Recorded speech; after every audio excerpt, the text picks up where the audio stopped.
Uncle మామ అని ఉంది. నాన్న మాట్లాడు. హలో నాన్న, నేను ముందు కృష్ణ ఫోన్ ఇవ్వు. నాన్న అంకుల్ బండి నడుపుతున్నారు, నేను స్పీకర్ ఆన్ చేస్తాను. నాకు ఫోన్ చేయమని చెప్పు.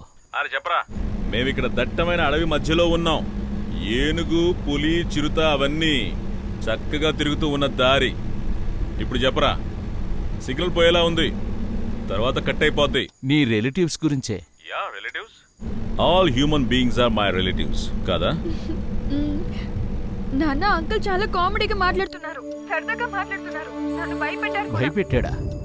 ఎందుకు? అయ్యో, సిగ్నల్ కట్ అయిపోయింది. మొత్తానికి బ్యాటరీ అయిపోయి ఛార్జ్ కూడా అయిపోయింది. దాని పక్కన పెట్టి. హలో హలో, మీరు సుహారా వాళ్ళ చికెన్ టేస్ట్ చేయలేదు కదా, ఇదిగోండి. మళ్ళీ ఫోనా? ఇప్పుడెవరితో?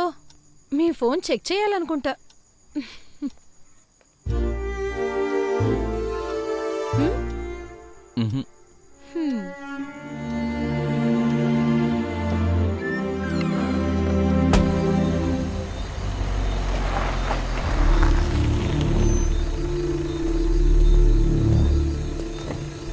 చెక్ పోస్ట్ క్లోజ్ అయింది. ఒక్క నిమిషం కదా అయింది. సార్, రూల్స్ చాలా స్ట్రాంగ్గా ఉన్నాయి. మార్నింగ్ 6 గంటలకే తెరిచేది.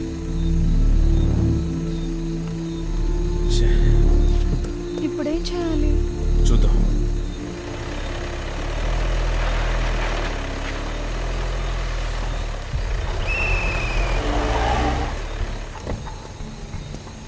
సార్, మీరు ఎటువైపు వెళ్తున్నారు? మా సార్కి కొంచెం లిఫ్ట్ ఇవ్వాలి మీరు. ఎలా కుదురుతుంది? మేమిద్దరం ఫ్యామిలీగా వెళ్తున్నాం. సరే, నేను మా సార్తో మాట్లాడొస్తాను, ఉండండి. వాళ్ళు మనతో వస్తారా?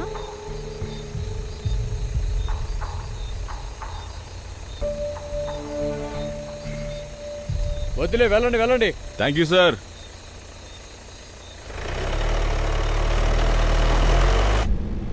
వాళ్ళు మనతో వస్తామని ఫోర్స్ చేస్తుంటే నేను ఒప్పుకునేవాడిని కాదు. అదేలా? పోలీస్ వాళ్ళకి హక్కు ఉంటుందిగా. ఏంటి హక్క? పోలీసులు గానీ మిలిటరీ గానీ బండి డ్రైవ్ చేసే వాళ్ళ అనుమతి లేకుండా బండిని నేను అస్సలు ఎక్కనివ్వను. అదే చట్టం. అది కాదు, వాళ్ళు నిజమైన పోలీసులు చెప్పడానికి ఏముంది ఆధారం? దొంగ వేషాలు వేసుకుని అక్కడ ఉండొచ్చు కదా. అంటే వాళ్ళు నిజమైన పోలీసులు కాదా? ఎలాగోలా మనం ఫ్యామిలీని చెప్పాం కాబట్టి మనల్ని హ్యాపీగా వదిలేశారు. కొన్ని అబద్ధాలు చాలా బాగుంటాయి.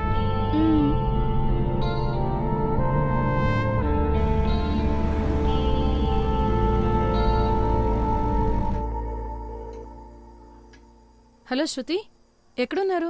అమ్మనా, పిల్లపెట్టి మాట్లాడతాను. లక్ష్మి, గుండెలపేటల్లోనే అసలు సమస్య. చెక్ పోస్ట్ని క్లోజ్ చేసేశారు. వైల్డ్ యానిమల్స్ సేఫ్టీ కోసం చేశారట. ఈ చెక్ పోస్ట్ని ఓపెన్ చేయడానికి ఉదయం 6 గంటలు అవుతుందట. అయితే ఒక పని చేయండి. విజయ్ ఇందాకే చెప్పారు కదా, మా పిన్ని కూతురు వాళ్ళ ఇల్లుందని. అయ్యో, అది ముదుమలేలా కదా ఉంది. మేము వచ్చిన దాని వెంట వెనక్కి వెళ్తే మళ్ళీ సగం దూరం వెళ్ళాలి. లక్ష్మి, నువ్వు టెన్షన్ పడొద్దు, నేను చూసుకుంటాను. ఓకే? అది కాదు, ఇంత లేట్ అయిపోయింది. నేను ఒక్కడనైతే పాటికి వచ్చేసేవాడిని. పాప పక్కనే ఉంది కదా అని. తన వల్ల మీ ఊరికే ఇబ్బంది కదా అని. అరే, మీరు దాని గురించి దిగులు పడకండి, నేను చూసుకుంటానని చెప్పాను కదా. ఇక్కడికి పక్కనే మా రిలేటివ్ వాళ్ళ ఇల్లుంది. విజయ్ గడికి కూడా తెలుసు. డిన్నర్ చక్కగా తినేసేసి మీరు హ్యాపీగా నిద్రపోండి. విజయ్కి విషయం చెప్పమ్మా. ఇక్కడ సిగ్నల్ తక్కువగా ఉంది, కాసేపట్లో కట్ అయిపోతుంది. హలో హలో, కట్ అయిపోయింది.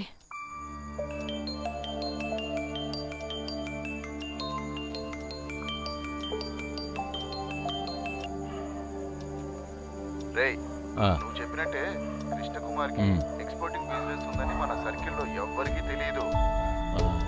నేను ఆ విషయం కోసం ఫోన్ చేయలేదు. ఏమైంది? శృతి ఫోన్ చేసిందా? చేసింది. నేను చెప్పినట్టు ఎవరైనా ఉన్నారా? ఉన్నారు. అయితే సరే, ఉంటే చాలు.